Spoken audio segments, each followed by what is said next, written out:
Communist party 100 సంవత్సరాలు పూర్తి చేసుకుని 101వ సంవత్సరంలోకి అడుగుపెట్టిన సందర్భంగా శుక్రవారం వెల్దుర్తి ఎంఆర్ఓ కార్యాలయం ఆవరణలో పార్టీ పతాకావిష్కరణ జరిగింది.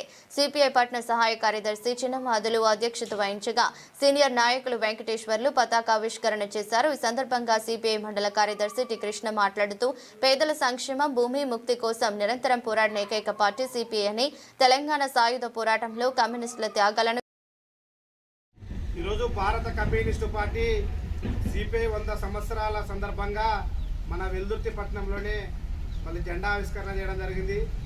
మరి ప్రధానంగా భారత కమ్యూనిస్టు పార్టీ మరి 1925 మరి డిసెంబర్ 26వ తేదీన కాన్పూర్లోని మరి స్థాపించడం జరిగింది. మరి కమ్యూనిస్టు పార్టీ అనేది మరి కేవలం ఆశామాషతో వచ్చినట్టు పార్టీ కాదు. ఎంతోమంది ప్రాణత్యాగాలు చేసి కార్మికుల కోసం, కర్షకుల కోసం, రైతుల కోసం మరి నిరంతరం మరి పోరాటం చేసి బ్రిటిష్ పాలనకు వ్యతిరేకంగా మరి ఆనాడు స్వాతంత్రం కోసం మరి పోరాటం చేసినటువంటి పార్టీ కూడా కమ్యూనిస్టు పార్టీ మాత్రమే ఉన్నది.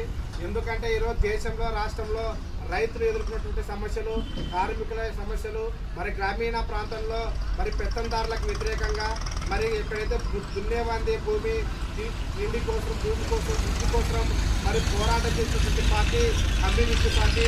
మరి కమ్యూనిస్టు పార్టీ ఎంతో ప్రాణత్యాగాలు చేసి మరి అనేక మంది మరి వీరులు కూడా కావడం జరిగింది.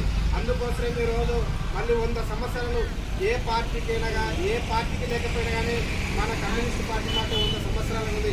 స్థానికంగా అనేక పార్టీలు ఉన్నాయి, రాజకీయ పార్టీలుగా కాంగ్రెస్, వైఎస్ఆర్సీపీ, మిగతా అన్ని పార్టీలు ఉన్నాయి. ఏ పార్టీకి లేనటువంటి పార్టీగా మనకి ఎర్రజెండా పార్టీకి 100 సంవత్సరాలు పూర్తి చేసుకుని మరి 101 అడుగుల శుభ సందర్భంగా ఈరోజు జెండా ఆవిష్కరణ చేయడం జరిగింది.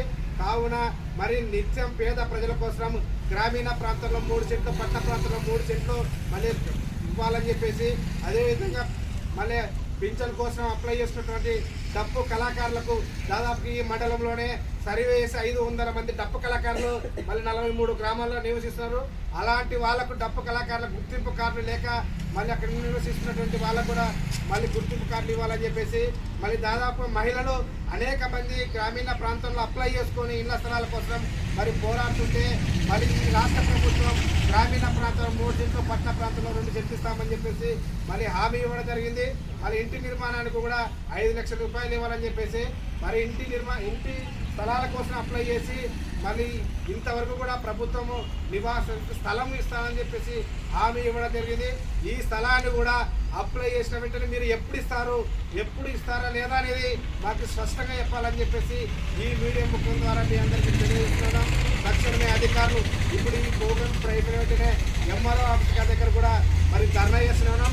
ఇప్పుడే ప్రధానంగా ర్యాలీగా బయలుదేరి ధర్నా చేసి మరి నిత్యం పోరాటం అని చెప్పేసి ఇళ్ల స్థలాలు వచ్చేందుకు కూడా ఉద్యమం ఆగదని ఈ సందర్భంగా హెచ్చరిక